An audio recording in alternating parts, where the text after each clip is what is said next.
কার্যক্রম নিষিদ্ধ থাকায় আসন্ন নির্বাচনে আওয়ামী লীগের অংশগ্রহণ অনেকটাই অনিশ্চিত। এমন পরিস্থিতিতে দলটির ভবিষ্যৎ কি হবে সেই আলোচনা উঠে এসেছে ঢাকা দিল্লি আনুষ্ঠানিক কূটনৈতিক বৈঠকে। তবে এতে সুনির্দিষ্টভাবে কোনো সিদ্ধান্ত হয়নি। ঢাকার পক্ষ থেকে বলা হয়েছে, আওয়ামী লীগের কার্যক্রম নিষিদ্ধ থাকায় এবারের নির্বাচনে অংশ নেওয়ার সম্ভব নয়। তারা চাইলে স্বতন্ত্র প্রার্থী হতে পারেন।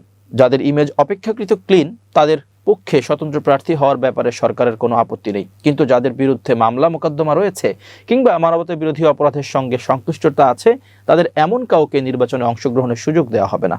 মানবতা বিরোধী অপরাধের সঙ্গে যুক্ত থাকায় গত 12ই মে এক প্রজ্ঞাপনে দলটির কার্যক্রম নিষিদ্ধ ঘোষণা করা হয়।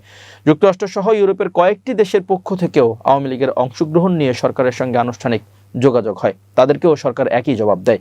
ওদিকে আওয়ামী লীগের ক্লিন ইমেজের নেতাকর্মীদের নিয়ে সংগঠিত হতে চেয়েছিল একটি অংশ, কিন্তু শেখ হাসিনা তাতে মত দেননি। হাসিনা বিশ্বাস করেন, লড়াই করে ফের দলকে সংগঠিত করতে সক্ষম হবেন।